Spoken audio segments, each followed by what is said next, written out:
हरिओम. भगवद्गीतेच्या साप्ताहिक अभ्यास वर्गात सगळ्यांचं स्वागत. आपला 5वा अध्याय सुरू आहे. 21 श्लोक त्यातले संपलेले आहेत. आज आपण 22वा डिटेलमध्ये बघणार आहोत. पण सुरुवात प्रार्थनेने करू नेहमीप्रमाणे. नारायणं नमस्कृत्य नरं चैव नरोत्तमं देवीं सरस्वतीं व्यासं ततो जयमुदीरये। वसुदेवसुतं देवं कंसचाणूरमर्दनं देवकी परमानन्दं कृष्णं वन्दे जगद्गुरुं। मूकं करोति वाचालं पङ्गुं लङ्घयते गिरिं यत्कृपातमहं वन्दे परमानन्दमाधवं। हरिः ओम्। हरिओम. आपला 22व्या श्लोकावर आज विवेचन करायचंय. तर एकदा आपण गीता आणि गीताई असे श्लोक म्हणून मग मी विवेचनाकडे वळते. ये हि संस्पर्शजा भोगा दुःखयोनय एव ते आद्यन्तवन्त कौन्तेय न तेषु रमते बुधः।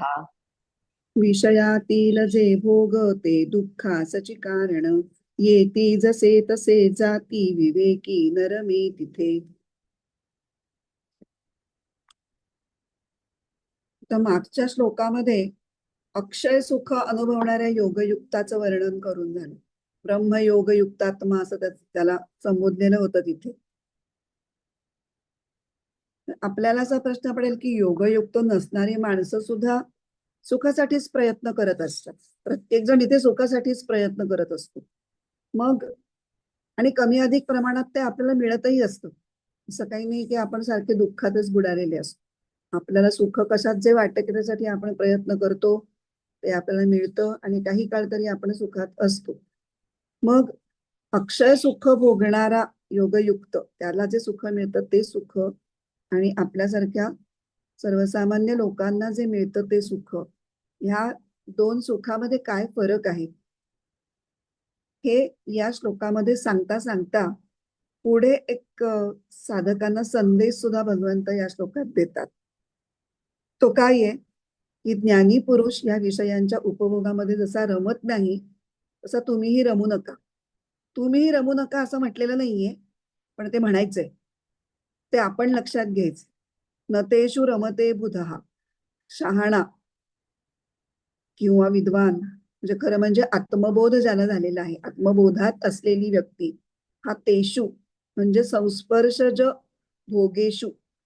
संस्पर्शज म्हणजे इंद्रिय आणि विषय याच्या संयोगातून जन्माला येणारे जे भोग आहेत त्यांच्या बाबतीत तो रमत नाही. तो का रमत नाही, त्याची मुख्य 2 कारणं या श्लोकामध्ये दिलेली आहेत की जी ज्ञानप्राप्तीच्या उद्देशाला विघातक आहेत. आता ती कुठली कारणं? पहिल्या ओळीमध्ये दिलंय दुःख योनयः एव ते. ते म्हणजे कोण? संस्पर्शज भोग. ते कसे आहेत? दुःख योनयः. आणि हा एक कारण आहे. आपण बघणार आहोत, प्रत्येक शब्द डिटेलमध्ये पुढे बघणारच. पहिलं कारण ते दिलं पहिल्या ओळीमध्ये आणि दुसऱ्या ओळीमधला पहिला शब्द आहे आद्यंतवंतः. ते आद्यंतवंत आहेत आणि दुःख योनयः असं त्यांचं स्वरूप आहे, म्हणून त्यांच्यामध्ये आत्मबोध झालेला ज्ञानी हा रमत नाही. आता आपण ही 2 कारणं काय आहेत ते समजून घेऊ. आधी संस्पर्श जो बघितला आपण. संस्पर्श म्हणजे विषयांचा इंद्रियांना होणारा स्पर्श, त्याच्यातून ज म्हणजे निर्माण होणार किंवा जन्माला येणार जे सुख भोग. तर हे भोग दुःख योनयः असतात म्हणजे काय ते आपण पहिलं बघू. योनी या शब्दाचा अर्थ निर्मिती स्थान किंवा मूळ. म्हणजे दुःख योनयः भोगाः याचा अर्थ असं होतो की हे भोग हे दुःखांना निर्माण करणारे असतात किंवा दुःख मूलक असतात. त्यांच्या मुळाशी दुःखच असतं. आणि दुःख योनयः एवढंच म्हटलं नाही, त्याला पुढे एव पण चिकटवलाय अजून. तर एव या पदाने हे स्पष्ट होतं की हे भोग या लोकी ज्याप्रमाणे दुःख देणारे आहेत त्याचप्रमाणे ते परलोकी सुद्धा दुःखच देणारे ठरतात. म्हणजे मगाशी म्हटल्याप्रमाणे ते ज्ञानप्राप्तीच्या उद्देशाला बाधक आहेत, म्हणून ते परलोकी सुद्धा दुःख देणारे ठरतात. आता थोडस याचं विवेचन बघू आपण.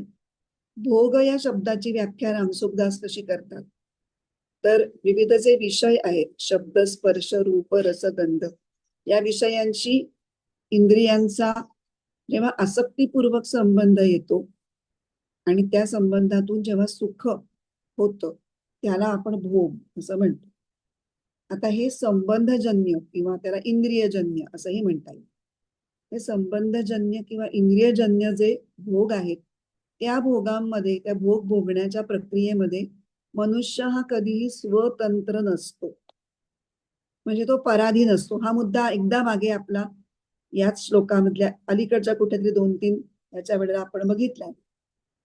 तो स्वतंत्र नसतो म्हणजे काय, मग तो कुणावरती अवलंबून असतो, तर एकतर तो म्हणजे भोग जेव्हा भोगला जातो तेव्हा 2 गोष्टींची आवश्यकता असते. एक भोगण्यासाठीची साधनं आणि भोग्य वस्तू. मग भोग्य वस्तू म्हणजे काय, व्यक्ती, प्राणी, पदार्थ, परिस्थिती, हे सगळं कुणाच्या कक्षेत येतं, प्रकृतीच्या, स्वच्या नाही. त्यामुळे ते पर आहेत. म्हणजे जे भोग्य पदार्थ आहेत किंवा भोग्य गोष्टी ज्या आहेत ज्यांच्यामुळे सुख मिळेल असं वाटतं आहे, त्या एक तर प्रकृतीच्या कक्षेतल्या आहेत, प्रकृतीजन्य आहेत किंवा त्रिगुणात्मक आहेत. आणि भोग आपण कशाच्या सहाय्याने घेतो, मुख्य साधनं आहेत शरीर, मन, बुद्धी. तर ही सुद्धा सगळी जड म्हणजे प्रकृतीजन्यच आहेत, प्रकृतीच्याच कार्यक्षेत्रामधली आहेत, प्रकृतीचीच कार्य आहेत. गुणागुणेषु वर्तन्ते, हे एक आपल्याला लक्षात ठेवायला हरकत नाही ते. आणि म्हणून जेवढं काही संबंधजन्य सुख आहे ते सगळं दुःखाचंच उत्पत्ती स्थान आहे.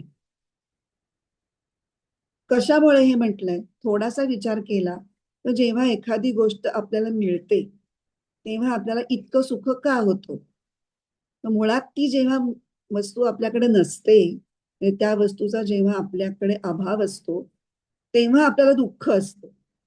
हे हवंय हवंय हवंय, हे नाहीये माझ्याकडे, नाहीये माझ्याकडे. आणि ते ज्या प्रमाणात दुःख असतं त्या प्रमाणात ती वस्तू मिळाल्याचा तुम्हाला त्या प्रमाणातच आनंद होतो. आणि म्हणून ते दुःखोद्भव म्हटलेलं आहे. अभावाच्या दुःखातून वस्तूच्या प्राप्तीचं सुख आहे, म्हणजे त्याच्या मुळाशी परत दुःख आहे. ते दुःख अभावामुळे आहे. आणि अभाव का वाटतोय, काहीतरी कमतरता आहे. म्हणून कमतरता का वाटतीये, कारण मी परिपूर्ण आहे याचा विसर पडलेला आहे. अविद्या किंवा अज्ञान ज्याला म्हणतात, सगळं अज्ञान हे सगळ्याचं मूळ आहे. त्यामुळे भोगी व्यक्ती ही कधीही दुःखापासून सुटूच शकत नाही, कारण भोग हा जड वस्तूच्या संबंधाने होतो आणि जडतेचा संबंध हा नेहमी दुःखाशीच असतो, कारण जन्ममरण रूपी महान दुःखाला ते कारणीभूत ठरत. म्हणून म्हटलेलं आहे की हे सगळी दुःख मूल आहेत. आता पातंजल योग दर्शनामधलं एक सूत्र आपण या संदर्भात बघणार आहोत, कारण ते दुःखाची मीमांसा फार उत्तम करणारं सूत्र आहे. परिणाम ताप संस्कार दुःखैहि गुणवृत्ती विरोधाच्च दुःखमेव सर्वं विवेकिनः. जरा मोठं आहे पण आपण त्याचे तुकडे पाडत पाडत बघू. विवेकी माणसासाठी सगळं दुःखमयच आहे. त्यात विवेकी हा शब्द महत्वाचा आहे.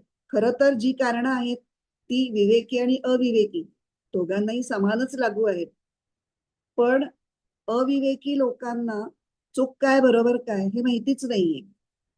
त्यामुळे त्यांना जे समोर आलं त्याच्यात ते सुख मानतात, दुःख आलं की दुःख भोगतात. पुढे काय होणार आहे एवढा दूरदर्शीपणा, एवढा विचार, विवेक हा त्यांच्यापाशी नाहीच आहे. त्यामुळे त्यांचं जीवन जसं चाललंय तसं चाललंय. पण विवेकी माणसाला समज आहे, हे चूक, हे बरोबर, हे करायला पाहिजे, हे टाळायला पाहिजे. हे कळल्यामुळे ते दुःख मूलत्व त्याला जास्त पटकन लक्षात येतं आणि लक्षात राहतही. आता काय त्यांनी 4 गोष्टी दिलेल्या आहेत या सूत्रामध्ये की ज्याच्यामुळे विवेकीला सगळ्याच गोष्टीत दुःख आहे हे समजतं. तो सदैव दुःखी असतो असा त्याचा अर्थ करायचा नाही. त्याला दुःख, ते दुःख मूल आहे असल्यामुळे तो त्याच्यामध्ये जास्त अडकत नाही, तो त्याच्या आहारी जात नाही आणि तो स्वतःला त्याच्यापासून बचाव करू शकतो. हे पॉझिटिव्हली बघायचं आहे. तर असं वाटेल की विवेकाचा उपयोग काय, मला सगळं ह्याच्यात दुःख त्याच्यात दुःख दिसायला लागलं तर मग काहीच फायदा नाही ना, तसं त्याचा अर्थ नाही घ्यायचा. तर आता कुठली कुठली दुःख सांगितलीत, पहिली 3 दुःख सांगितलीत: परिणाम दुःख, ताप दुःख आणि संस्कार दुःख. ही तीन जी दुःख आहेत ती सर्वच जड वस्तूंच्या भोगामध्ये सदैव विद्यमान असतात.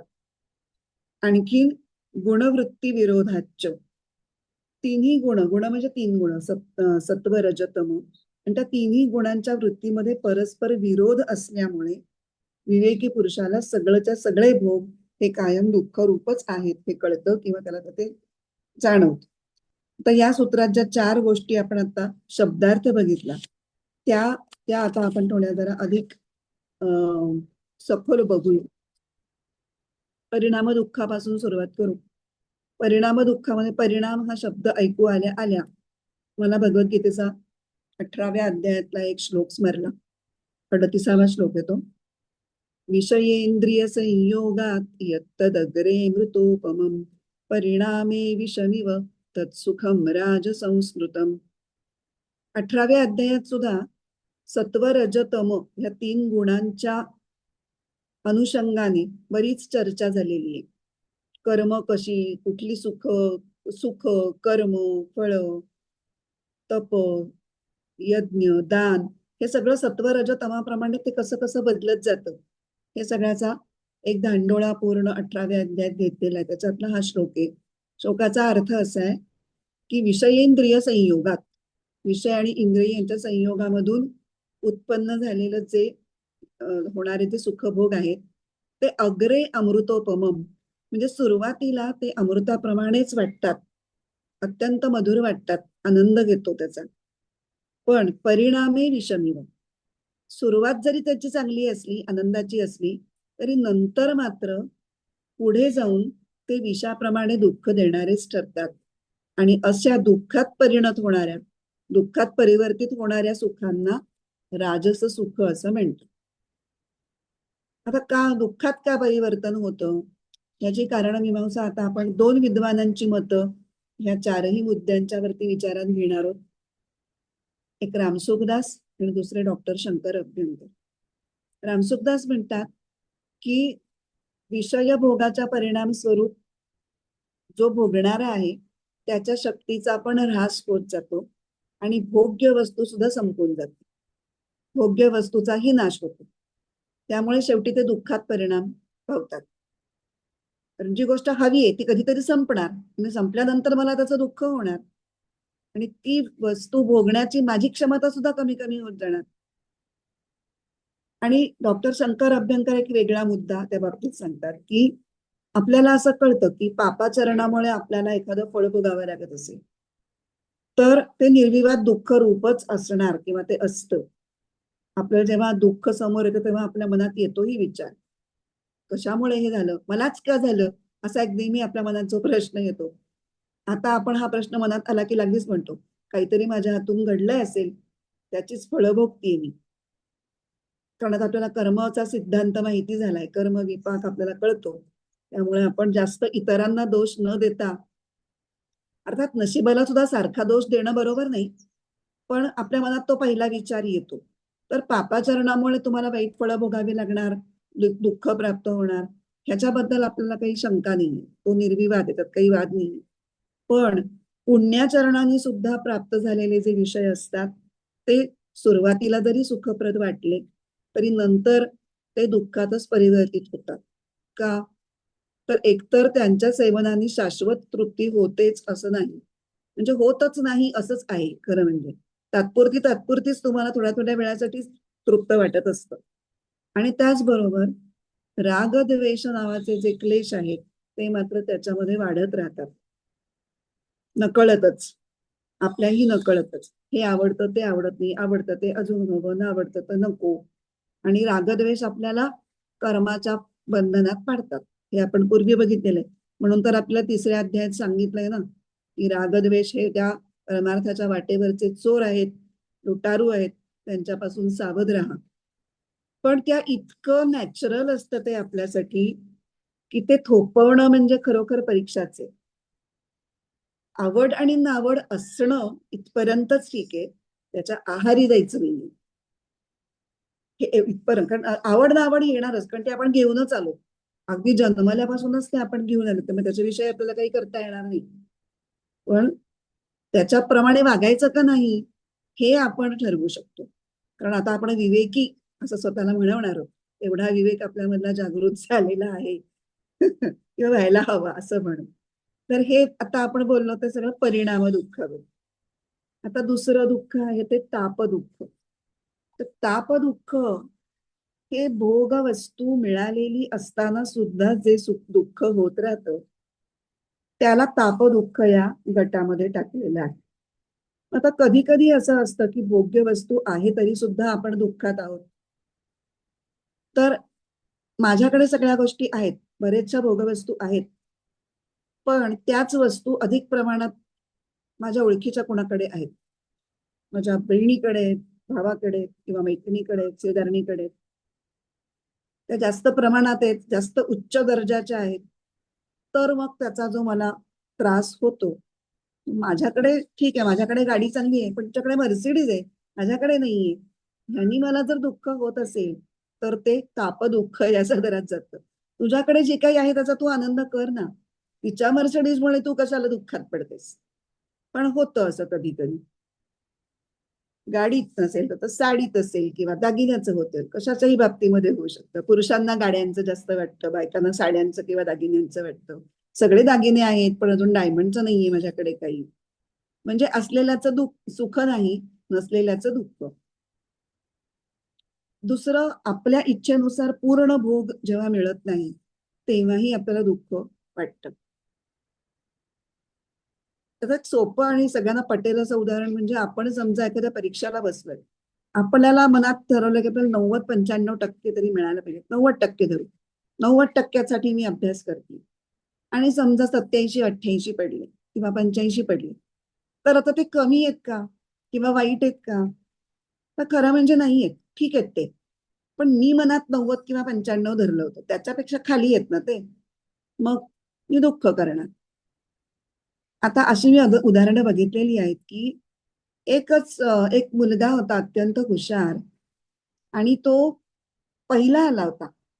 पण त्यांनी मनात धरलं होतं की आतापर्यंत जे पहिले आलेले सगळे आहेत त्याच्यापेक्षा मी जास्त वरच्या यांनी पहिला येणार, जास्त वरच्या मार्कांनी पहिला येणार, आणि ते झालं नव्हतं. तो त्या वर्षातला पहिलाच होता आणि रेकॉर्ड ब्रेक केलेलं नव्हतं, म्हणून तो धायमोकुलून रडला. आता ह्याला काय म्हणणार? हे तापदुःखाचं जिवंत उदाहरण आहे की मिळालंय तुला, तू पहिला सुद्धा आलायस, मग का रडतोयस तू? माझा रेकॉर्ड ब्रेक झाला नाही, मी असं ठरवलं होतं. म्हणजे आपल्या इच्छेपेक्षा थोडंसं खाली मिळालं तर मिळून सुद्धा आपल्याला दुःख होतं. दुसरं, आता दोन बघितले आपण सिच्युएशन. पुढच्या, अंतःकरणामध्ये भोगांची आसक्ती असतानाही भोग भोगण्याचं सामर्थ्य जेव्हा अंगी नसतं तेव्हा भोग समोर दिसत असतात, पण ते आपल्याला उपभोगता येत नाही, म्हणून आपल्याला दुःख होतं. एखादा रोग असेल आपल्याला, त्याला काही पथ्य असतील आणि नेमकं आपला उपास असेल आणि तेव्हा अगदी बटाटे वडा समोर आला, आपल्याला दुःख होतं. म्हणजे हे खूपच खालच्या पातळीवरच्या आहेत गोष्टी, पण होतं आपल्याला मनात. आजच कशाला ही, एखाद्या कोणाकडे गेलं तर आजच कशाला बटाटे वडा असं होतं. किंवा आता ययातीचं जे आपण मागच्या वेळेला उदाहरण बघितलं ते एकदमच आहे की इतकी वर्ष राजा असून एवढे विलास भोगल्यानंतर सुद्धा मुलाचं तारुण्य सुद्धा पुन्हा मागून त्याला अजून काही संपतच नाही, हे तापदुःख. आणि चौथं, की प्राप्त भोग आहेत पण ते आपल्याकडे संपल्यानंतर काय, किंवा कुणी हिसकावून घेतलं तर आपल्याला त्या भोगांचा वियोग होईल, तेव्हा त्याचं जे दुःख होईल त्याच्या कल्पनेनी आत्ताच दुःख सुरू होणं, हे पण तापदुःखामध्ये मोडतात. तर एकंदरीत ह्याचं विश्लेषण, हे आता आपण जे बोललो हे सगळे रामसुखदासांचे मुद्दे होते, हे तर आपल्याला पटण्याजोगेच आहेत. पण अजूनही थोडा पुढचा विचार डॉक्टर अभ्यंकर सांगतात की अनुकूल भोगसाधनं प्राप्त करून घेण्यासाठी आपल्याला खूप कष्टही घ्यावे लागतात. ती भोगसाधनं प्राप्त करून घेण्याची प्रोसेस सुद्धा दुःखदायक असू शकते. आणि कोणतीही सुख जर प्राप्त करून घ्यायची असली तर त्याच्यासाठी आपल्याला काही साधनं लागतात. त्यातली काही साधनं चेतन असतात, काही अचेतन असतात. चेतन साधनं म्हणजे आपल्याला काही व्यक्तींची मदत लागते. आपले आई वडील असतील, भावंड असतील, पती पत्नी, इष्टमित्र किंवा अगदी नोकर वर्ग, ते सुद्धा आपल्या सुखासाठी खूप कारणीभूत ठरणारी चेतन साधनं आहेत. एक दिवस बाई आली नाही की आपली लागलीच कंबर आणि पाय बोलायला लागतात. त्यामुळे ही सगळी चेतन साधनं मिळवायला लागतात आपल्याला. बाया शोधणं तर खूप कठीणच काम झालेलं आहे दिवसेंदिवस, आणि त्यात पुन्हा अनुकूल म्हणजे आखुडशिंगी बहुदुधी, म्हणजे त्या पगार फार घेणार नाहीत, वेळेवर येतील, खाडे करणार नाहीत वगैरे वगैरे, हे सगळं आपल्या सगळ्या XYZ कंडिशन सांभाळून कामही छान करतील, हे तर खूपच दुराप असतं. आणि अचेतन साधनांमध्ये वस्तू, घर, फ्लॅट, गाडी, शेत किंवा काय दागदागिने, आणखीन आपल्या स्वयंपाकघरातली काही उपकरणं, ही सगळी उपकरणं ही कष्टाने मिळवावी लागतात. उपकरणं ही दोन्ही साधनं, चेतन साधनं आणि अचेतन साधनं, ही आपल्याला खूप कष्टाने मिळवायलाही लागतात आणि मग कष्टाने सांभाळावीही लागतात. आणि मग ते सांभाळत असताना आणि मिळवत असताना काया वाचा मने करून आपण कोणावर अनुग्रह करतो किंवा कोणाचा निग्रह करतो. मी एक उदाहरण दिलं की हे शब्द क्लिअर होतील. अनुग्रह करतो म्हणजे आपण कोणाचा अनुनय करतो, पण आपल्याला त्याला फेवरमध्ये घेतल्याशिवाय आपलं ते काम होणार नसतं. आणि कुणाला आपल्याला अपोज करायला लागतो, विरोध करायला लागतो. आणि हे करताना कोणाचा जेव्हा अनुग्रह केला तर पुण्य होतं त्या व्यक्तीच्या बाबतीत, त्याचा निग्रह केला जातो, त्याला अपोज केलं जातं, त्याच्या बाबतीत पाप तयार होतो. पुण्य आणि पाप केलं की त्याची पुन्हा फळं तयार होतात. म्हणजे दुःख मूलत्व कसं पुढे पुढे सरकतंय हे आपण बघतोय. इथे एक उदाहरण घेऊ की एखाद विवाहित तरुण मुलगा आहे, पत्नी आणि आई याच्यामध्ये त्याची ओढाताण होते आहे. पत्नीवर अधिक प्रेम असल्यामुळे तो पत्नीला फेवर करायला गेला, तो पत्नीवर अनुग्रह करतो आणि त्याच वेळेला आई मात्र दुखावली जाते, कारण आईचा निग्रह होतो. आईचा निग्रह करतो, आईला विरोध करतो पत्नीला सांभाळण्यासाठी. अशा पद्धतीने एकाच वेळेला दोघींना सुखी ठेवणं हे अवघड काम, त्याला काही जमत नाही. असं आपलं अनेक नातेसंबंधामध्ये होत असतं. मी हे एक उदाहरण दिलं आणि शेवटी आपण म्हणतो की जाऊ दे, सगळ्यांना सुखी करणं काही शक्य नाही, जे व्हायचं ते होऊ दे. ऍट अ टाइम तुम्ही इतके रोल्स करत असता, त्या प्रत्येक रोलला 100% न्याय देणं हे आपल्याला बहुधा जमतच नाही. आणि कोणालाच जमत नसेल कदाचित, माहिती नाही मला. ज्यांना हे जमत असेल ते फार महान असतील. तर जे आपण चेतन आणि अचेतन साधनं मिळवली कष्टानी, ती राखली कष्टानी, तर त्यांना सांभाळत राहणं हे सुद्धा एक दुःख देणारं काम असतं. तसं आता वाहन घेतलं कौतुकाने, तर त्या वाहनाचा इन्शुरन्स वेळच्यावर झाला का, त्याचं सर्व्हिसिंग झालं का, त्याचा ब्रेकडाऊन मेंटेनन्स, सगळ्या गोष्टी मागे लागतात. आता घर एक बांधलं, आपण बांधताना अगदी खूप काय काय काय काय जमा करतो गोष्टी, मग त्या घासून पुसून लख्ख करता करता पुरे वाट होते. इकडे काचा तिकडे काचा, त्या काचा स्वच्छ करता करता घाम फुटतो की नाही, म्हणजे शेवटी दुःख होतच की नाही. मग त्याच्यासाठी त्या बाईच्या तरी मागे लाग किंवा तू स्वतः तरी जाऊन कर, हे करावंच लागतं. आणि जेवढी सुखाच्या आपण सोयी बसवतो त्यातली कुठल्या ना कुठली तरी काहीतरी मोडतं कधीतरी. मग कधी प्लंबर, कधी इलेक्ट्रिशियन, कधी सुतार, असं सतत आलटून पालटून आपल्याला कुणाला तरी फोन करून या हो या, हे नीट करा, हो करा, हे अखंड चालू राहतं. आणि सगळ्यांना त्याचा प्रत्ययी अनुभव असेलच. त्यामुळे त्याच्यामध्ये सुख आहे का दुःख, मग दुःख पुष्कळ वेळेला आपण त्याची भोगतो. आणि इतकं कष्ट सोसूनही ही साधनं आणि सांभाळण्याचा प्रयत्न करून सुद्धा काहीतरी आपल्या कंट्रोलच्या पलीकडच्या गोष्टी घडू शकतात आणि त्याच्यामुळे ती साधनं आपण गमावून बसू शकतो. आपल्या प्रिय व्यक्तीला एखादा आजार झाला, असाध्य आजार झाला, आपण काही करू शकत नाही. काही करू शकत नाही म्हणजे जे आपण करायचं ते करतो, इलाज वगैरे करतो, डॉक्टर हे करतो, पण ते डॉक्टरच्या हाताला यश येणं न येणं तुमच्या हातात नसतं. डॉक्टरच्या हातूनही, अगदी निष्णात डॉक्टरच्या हातूनही काही चुका घडतात, आश्चर्यकारक चुका घडतात. पण त्याच्या नशिबात जेवढे भोग असतात त्याप्रमाणे ते सगळं घडतं आणि फायनली तुम्ही त्या तुमच्या साधनाचा, त्या व्यक्तीचा तुमच्या डोळ्यात देखत जो ऱ्हास होतो तो तुम्हाला काही करता येत नाही, त्याची दुःख तुम्हाला लांबून फक्त बघावं लागतं. You are there with him or her, पण तुम्ही त्याच्यासाठी वेगळं काही करू शकत नसता, तेव्हाही तुम्हाला दुःख होतं. आणि प्रत्यक्ष वस्तूचा किंवा व्यक्तीचा जेव्हा नाश किंवा विरह होतो तेव्हा सुद्धा आपल्याला दुःख होतच होतं. त्यामुळे या सगळ्या गोष्टीमुळे भोग असताना, म्हणजे ती वस्तू किंवा व्यक्ती जवळ असताना सुद्धा आपल्याला अनेक प्रकारे दुःखाचा अनुभव येत राहतो आणि ह्याला ताप दुःख असं म्हणतात. ते दोन झाली आपली, परिणाम दुःख झालं, ताप दुःख झालं. आता संस्कार दुःख. जेव्हा एखाद्या भोगवस्तूचा आपल्याला वियोग होतो, म्हणजे पूर्वी ती आपल्याकडे गोष्ट होती पण आता नाही, त्यावेळेला आपण त्या नॉस्टॅल्जिक होतो आणि सारखं त्याच्याविषयी विचार करतो. तेव्हा किती बरं होतं नाही, ती माझी बाई इतकी चांगली होती, ती सोडून गेल्यापासून फार त्रास होतोय.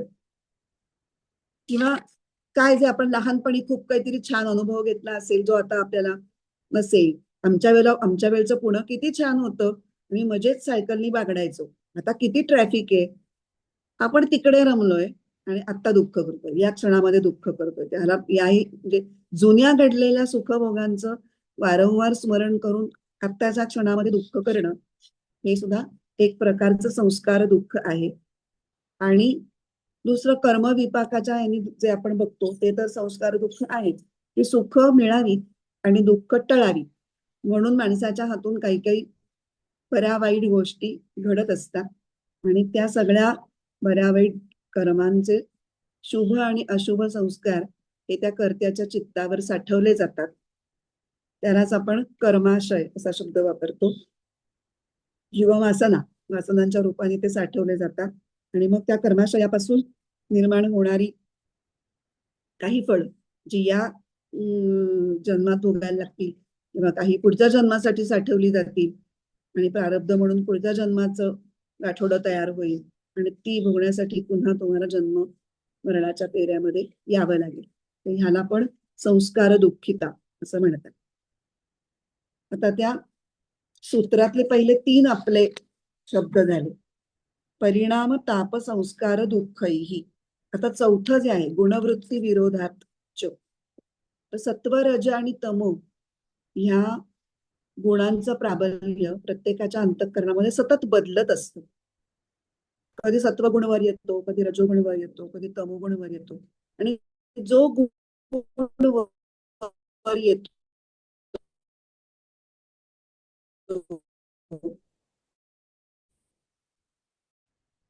त्याला अनुकूल अशा वृत्तीप्रमाणे आपल्याला कर्माची प्रेरणा चालू असतो आणि त्या संघर्षामुळे दुःख निर्माण होतं. कसं ते आता काही उदाहरणांवरून आपण बघू.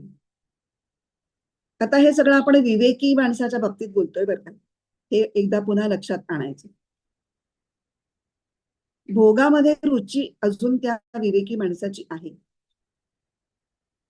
तो आता परमार्थाला लागलाय, त्याला भोगामध्ये सुख कसं नसतं किंवा तात्कालिक असतं वगैरे वगैरे सगळं कळलेलं आहे, म्हणजे तत्वज्ञानाने बुद्धीला कळलेलं आहे. पण अजून मनाची ओढ तिकडे सहजच नैसर्गिकरित्या आहे, त्यामुळे तो तिकडे ओढला जातोय. पण त्याच्यातला विवेक त्याला सांगतो की अरे हे बरोबर नाहीये किंवा आता पुरे, तुला अजून वाटतंय पण आता इथे थांबायला पाहिजे. इथे त्याच्या बुद्धीत संघर्ष निर्माण होतो, म्हणजे राजसी वृत्ती आणि सात्विक वृत्ती यांचा संघर्ष. समजा कधी आपण एखाद्या प्रवचनाला गेलोय आणि खूप कष्ट करून गेलोय की ती व्यक्ती अतिशय सुंदर बोलते आणि खूप महान पदावरची आहे, पण तिथे गेल्यानंतर मात्र तमोगुणाचं प्राबल्य वाढल्यामुळे आपल्याला पेंग यायला लागते आणि निद्रा सुखाकडे आपण आकर्षिले जायला लागतो. त्यावेळेला पुन्हा आपल्यातलं सत्ववृत्ती आपल्याला जाग करते, अरे झोपतोस काय, एवढे कष्ट करून तू इथे आलायस, इतकं सुंदर बोलतायत, लिहून घे, नोट्स काढ, लक्ष दे. इथे पुन्हा संघर्ष असतो. जसं ते नामदेव महाराजांनीच मागे अभंग सांगितला होता की कीर्तनी बैसता निद्रे नागरिले मन माझे गुंतले विषय सुख. किंवा काहीतरी छान विषय चाललाय पण मध्येच आपल्याला काहीतरी वेगळंच आठवतं, घरातलं काहीतरी की जे इथे आता काही रिलेव्हंट नाहीये आणि त्यामुळे मधले 2-3 मुद्दे आपले मिस आउट होतात आणि मग पुन्हा आपल्याला तळमळायला होतं की अरे च्या, कुठे गेलं मध्येच माझं डोकं. हा अंतर्गत संघर्ष विवेकी माणसाला जास्त त्रास देतो. किंवा साधनेला फाटा देऊन आपल्याला एखाद्या पार्टीला जावं लागतं किंवा पिक्चरला जावं लागतं किंवा एखाद्या ट्रिपला जावं लागतं. आपल्या मनात नसतं, पण पिअर प्रेशर असतं. एखादी परदेशातून आलेली मैत्रीण असते म्हणून सगळ्यांनी घाट घातलेला असतो आणि आपल्याला नाही म्हणता येत नाही, आपण जातो. आपल्याला ते जाण्याचं दुःख नसतं, पण हे सोडून जाण्याचं दुःख असतं किंवा हे टळणारच असतं. ते मग एक अख्खा दिवस गेला की मग आपण जे काही नियोजित आपली जी दिनचर्या असते ती मोडूनच आपल्याला ते करावं लागणार असतं. तेव्हा आपल्याला नक्की थोडीशी अपराधीपणाची भावना किंवा बोच मनामध्ये निर्माण होते. आणि अशा रीतीने तीनही गुणांच्या वृत्तींचा विरोध हा आपल्याला वारंवार अनुभवावा लागल्यामुळे मग विवेकी साधकाला जे दुःख होतं ते हे गुणवृत्ती विरोधजन्य दुःख. अशी ही सगळी संस्पर्श ज भोगांची दुःख मूलता, दुःख रूपता ही रामदास स्वामी आपल्या करुणाष्टकामध्ये खूप छान शब्दात मांडतात. सुख सुख म्हणता हे दुःख ठाकून आले, भजन सकळ गेले चित्त दुश्चित झाले. सुख सुख म्हणून आपण त्याच्या मागे लागलो, पण हाती सुख न येता दुःखच समोर आलं. आणि त्या भानगडीमध्ये भजन सकळ गेले, म्हणजे ज्ञानप्राप्तीच्या ज्या मार्गावरून आपण भरकटलो, ईशप्राप्तीच्या मार्गावरून भरकटलो आणि चित्त दुश्चित झाले, तर चित्त भलत्याच गोष्टीकडे डिस्ट्रॅक्ट झालं आणि अंतःकरणाची शुद्धीसाठी आपण जो प्रयत्न करत होतो तो बाजूला पडला आणि चित्त गढूळ होण्याचंच काम झालं. जे व्हायला नको ते घडलं, जे व्हायला हवं ते राहिलं. अशी ही संस्पर्शज भोगाची दुःख मूलता. आतापर्यंत आपण पहिल्या ओळीतला दुःख योनय हा एव हा हे बघितलं. पहिलं कारण बघितलं की ज्याच्यामुळे बुध हा न रमते. आत्मज्ञानी मनुष्य संस्पर्शज भोगामध्ये रस घेत नाही. आता दुसरं कारण आद्यंतवंत. उपभोगांच्या नादी बुद्धिमान लागत नाहीत, कारण उपभोग हे कसे असतात, आदि आणि अंत असणारे असतात, प्रारंभ आणि शेवट. विषयांचा इंद्रियांची संयोग जेव्हा होतो तो भोगांचा प्रारंभ असतो, म्हणजे आदी, आणि विषयांचा इंद्रियांपासून जेव्हा वियोग होतो तो त्या भोगांचा अंत असतो. अद्यंतवंत हे शब्द ऐकता क्षणी दुसऱ्या अध्यायातला एक श्लोक आठवतो. दुसऱ्या अध्यायातला 14वा श्लोक. मात्रा स्पर्शास्तु कौंतेय शीतोष्ण सुख दुःखदाः आगमा पायिनो नित्यास्तांस्ते तिक्षस्व भारत. गीता इथला श्लोक वाचू म्हणजे मग त्याचा अर्थ चटकन लक्षात येईल. शीतोष्ण विषय स्पर्श सुख दुःखात घालती, करी सहन तू सारे येती जाती अनित्यते. गीताईचे श्लोक इतके अस्खलित म्हणजे इतके सुंदर रचलेले आहेत की एक श्लोक आणि गीताईचा श्लोक वाचला की जनरल अर्थ आपल्याला अगदी छान कळून जातो.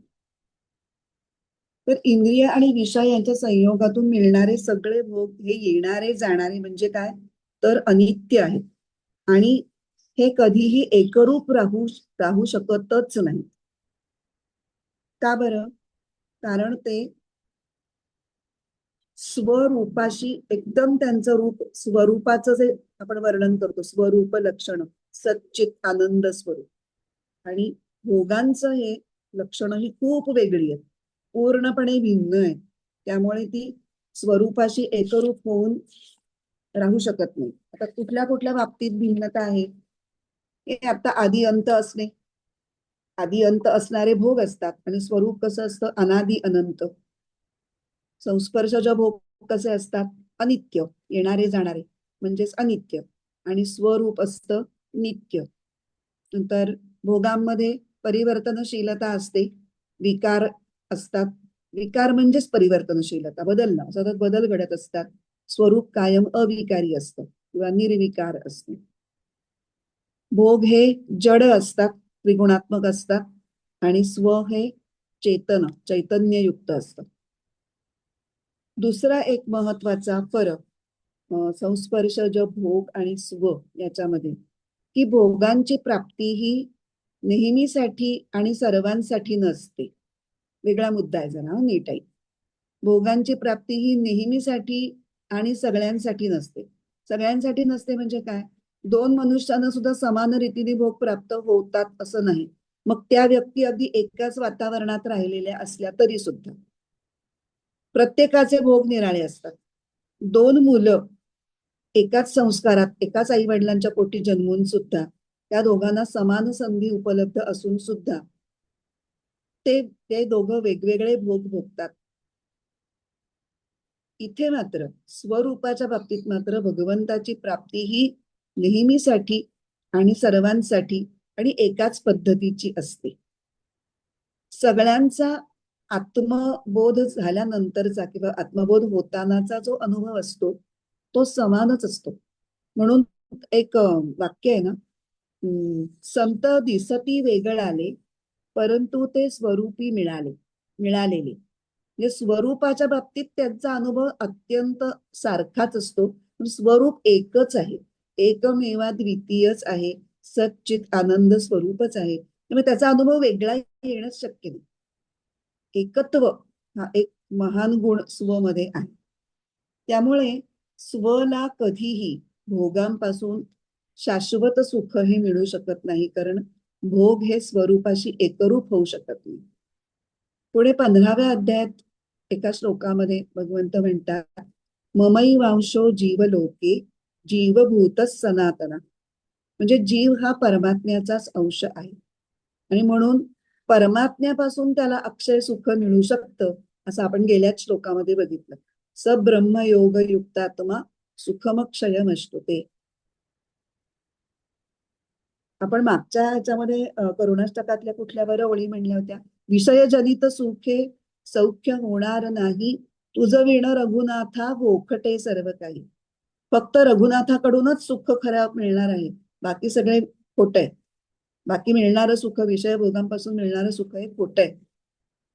तेच इथे म्हटलंय की सब्रह्म योग युक्तात्मा सुखमक्षयम अश्नुते.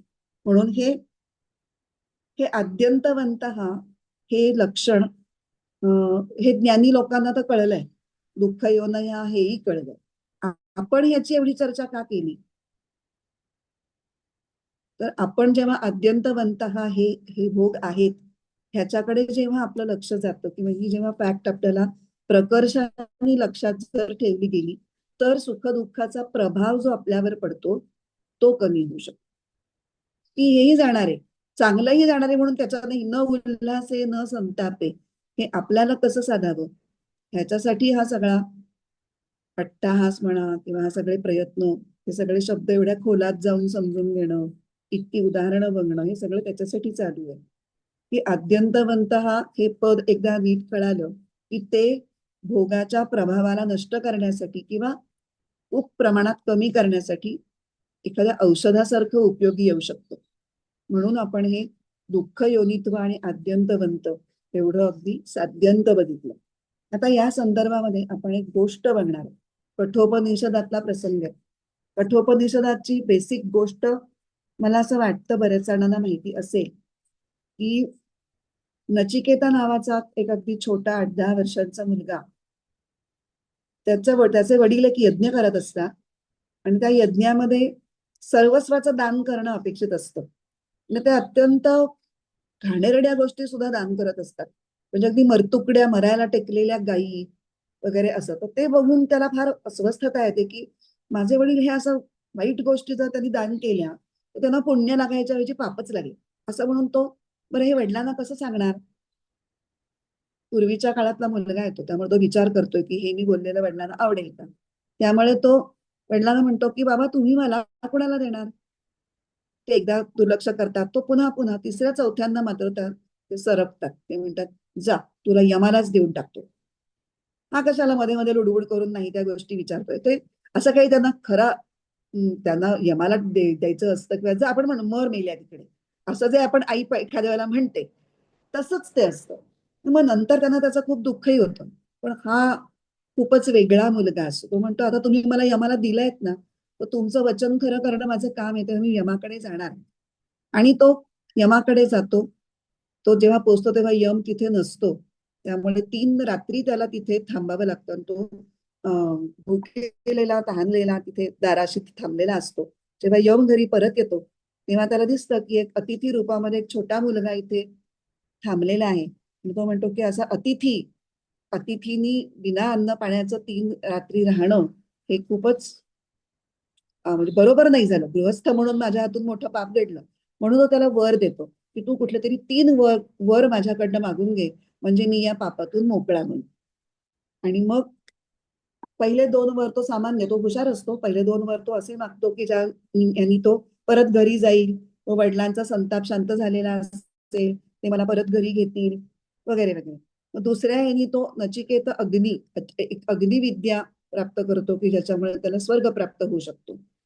आणि तिसऱ्या वराने तो आत्मज्ञान मागतो. आत्मज्ञान, त्याचा प्रश्न काय आहे, तो म्हणतो की माणूस गेल्यानंतर त्याचं काय जातं आणि काय राहतं ते तुम्ही मला सांगा. म्हणजे पर्यायाने त्याला आत्मज्ञान सांगणंच आलं. आता एवढ्या लहान मुलाला हे काय कळणार आहे असं म्हणून असाही एक विचार असेल किंवा त्याची परीक्षा घ्यायची असेल की आत्मज्ञान काय असं कुणीही मागितलं की देण्याची गोष्ट नाहीये. ते लायक आहे का ती व्यक्ती हे बघायला पाहिजे. त्यामुळे त्याची परीक्षा घ्यावी या इराद्याने असेल, त्याला यम म्हणतो की तेवढं सोडून मागतो. आत्मज्ञान वगैरे काही आता मागू नकोस, तेवढं तू माझ्यावर सोड, बाकी तुला काय हवंय ते माग. मग तो परत त्याला प्रलोभन देतो की त्याच्यापेक्षा तू हे घेतोस का, तुला मी शतायुषी पुत्र पौत्र देतो, धन देतो, हत्ती घोडे रथ देतो, सगळ्या पृथ्वीचं राज्य देतो आणि हे सगळं उपभोगायला तुला भरपूर आयुष्य देतो. ह्याच्यात तू काहीही मागून घे. ये ये कामा दुर्लभा मर्त्य लोके सर्वान कामान छंदत प्रार्थयस्व. जे मर्त्य लोकांमध्ये तुला बघायला सुद्धा मिळणार नाही अशा गोष्टी तू हव्या तेवढ्या माग, मी तुला देतो. इमा रामा सरथा सतुर्या नही दृशा लंबनीया मनुष्यही. या सुंदर सुंदर अप्सरा तुझ्या सेवेसाठी आहेत. त्या ज्या रथात बसून येत आहेत त्या रथांसकट, त्या जी वाद्य वाजवतात त्या वाद्यांसकट ते तुला मी सगळं देतो.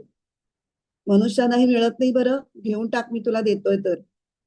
त्याच्यावर हे जे यमराजांनी जे काही प्रलोभनं दिली आहेत की नाही, ते सगळे या श्लोकात सांगितलेले संस्पर्श जग भोग या सदरात असलेल्या सर्व गोष्टी आहेत. त्यावर नचिकेता उत्तर देतो की ज्या अर्थी तुम्ही एवढं सगळं देऊ पाहताय पण ते देत नाहीये, तेच मला पाहिजे. तो हुशार आहे. तो म्हणतो श्वो भावा मर्त्यस्य यदंत कैतत सर्वेंद्रियाणाम जरयन्ति तेजः अपि सर्वं जीवितम अल्पमेव तदैव वाहास्तव नृत्य गीते. फार सुंदर श्लोक आहे हा. तो म्हणतो की श्वो भावा, अंतक म्हणजे यमराजाला उद्देशून ते नाव वापरलंय. अंत करणारा तो अंतक. म्हणून हे यमराज, हे सगळं जे काही तुम्ही मला ऑफर केलंय ते सगळं श्वो भावा आहे, म्हणजे नाशिवंत आहे, क्षणकाल टिकणार आहे, अशाश्वत आहे. आणखीन काय आहे, सर्वेंद्रियाणाम जरयंती तेजः, त्यांनी सगळ्या माझ्या इंद्रियांचं तेज हरण करणारे हे भोग आहेत. आणि तुम्ही मला कितीही आयुष्य दिलं तरी कधीतरी तर ते संपेलच की नाही. त्यामुळे हे यातलं मला काही नको. तुमच्या त्या अश्व, तुमचे ते अप्सरा आणि त्यांची नृत्यगीत सगळं तुम्हालाच लखला बसो. तदैव वाहा स्तव नृत्यगीत. मला आत्मज्ञानच हवं. 8-10 वर्षाचा नचिकेता एवढा परिपक्व बुद्धीचा आहे हे आपल्याला खरोखर अर्थात उपनिषदामधल्या सगळ्याच गोष्टी या आपण प्रतिकात्मक घ्यायच्या आहेत. एक तर तो यमाकडे पोचला कसा वगैरे वगैरे अशा गोष्टी न विचारता त्यांना काय सांगायचंय, की नचिकेताच्या रूपाने एक संपूर्ण साधन चतुष्टय संपन्न अधिकारी, आत्मज्ञानासाठी अधिकारी साधक त्यांना उभा करायचा आहे, तो त्यांनी केलाय.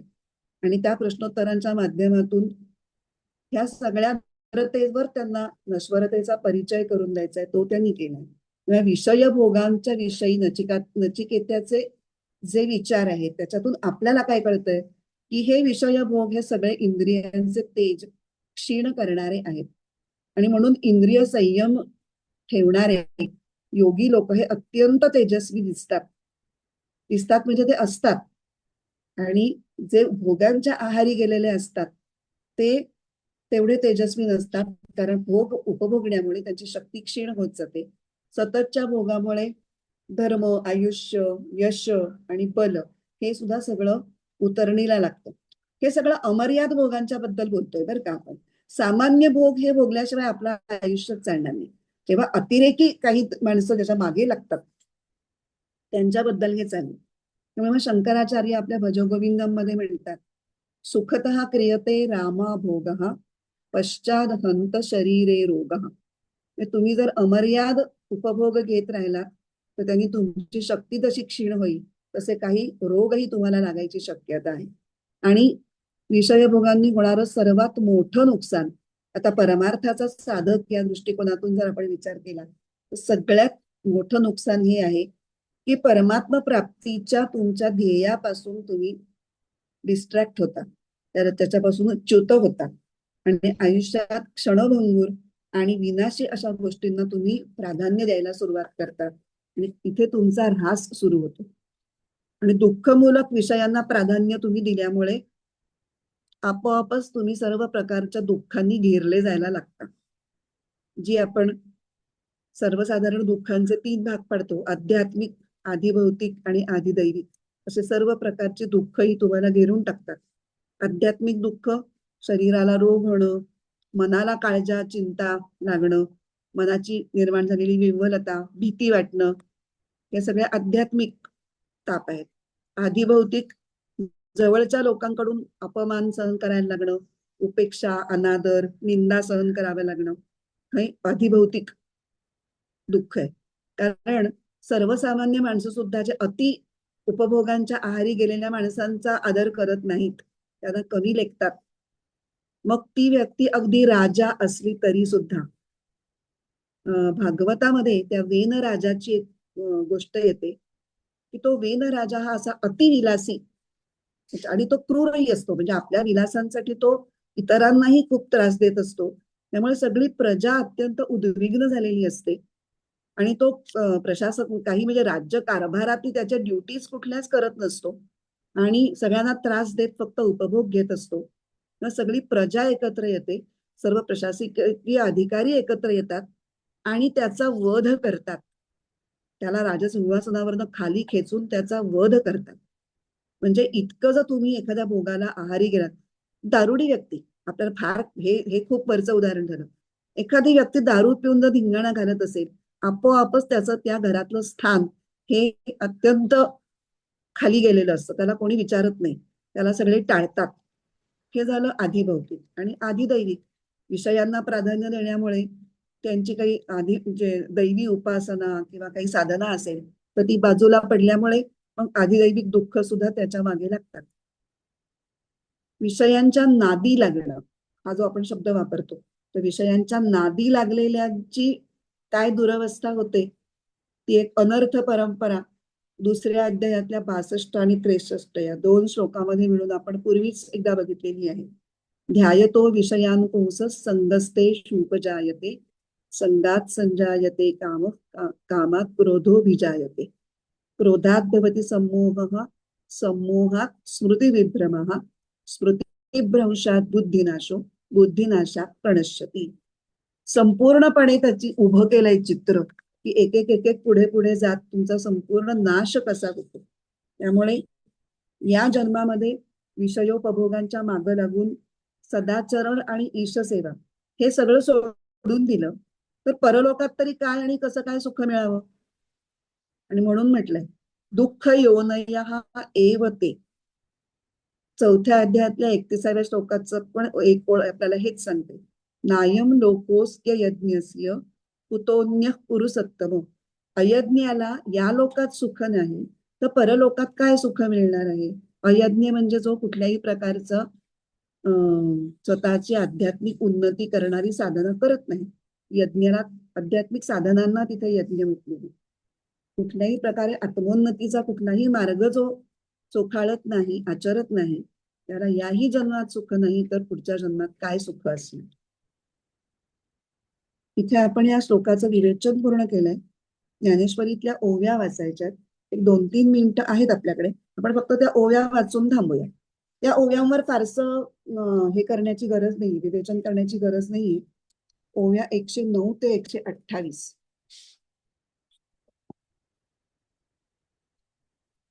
एरवी तरी कौतुके विचारून पाहे पालिके या विषयाचे नि सुखे झकविजती कवण. आता या विषय सुखाच्या फसवणुकीला कोण बळी पडतात याचा नीट विचार करून पहा बरं अर्जुना. जीही आपणपे नाही देखिले ते जी इही इंद्रियार्थी रंजले जैसे रंकू का आळू कैले उषाते सेवी. आळू कैले म्हणजे भुकेनी भुकेनी अगदी तळमळणारे. ज्यांना आत्मस्वरूपाचे दर्शन घडले नाही तेच या इंद्रिय विषयांना भुलतात. ज्याप्रमाणे भुकेनी कळवळलेला माणूस कोंडाही खातो. म्हणजे ज्याला आत्मसुख काही माहितीच नाहीये तोच या फालतू फालतू सुखांकडे बघेल. ज्याला काहीच खायला मिळत नाहीये त्याला भुकेला कोंडाही चालतो. ना तरी मृगे तृषा पीडिते संभ्रमे विसरवनी जळाते मग तोय बुद्धी बरडीते ठाकूनी येती.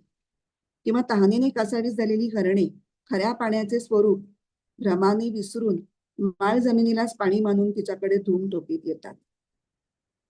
तैसे आपणपे नाही तिठे जयाते स्वसुखाचे सदा खरांटे तयासीची विषय हे गोमटे आवडती. त्याप्रमाणेच ज्यांनी आत्मस्वरूप पाहिले नाही व ज्यांच्या पदरी आत्मसुखाचा केवळ ठणठणाट आहे त्यांनाच ही विषय सुखे मोठी गोड वाटतात. एरवी विषयी सुख आहे ते बोलिणेची सारिखी नोहे तरी विद्युत स्फुरणे कान पाहे जगा माझी. खरे पाहिले तर या विषयोपभोगात सांगण्यासारखे मुळीच सुख नाही.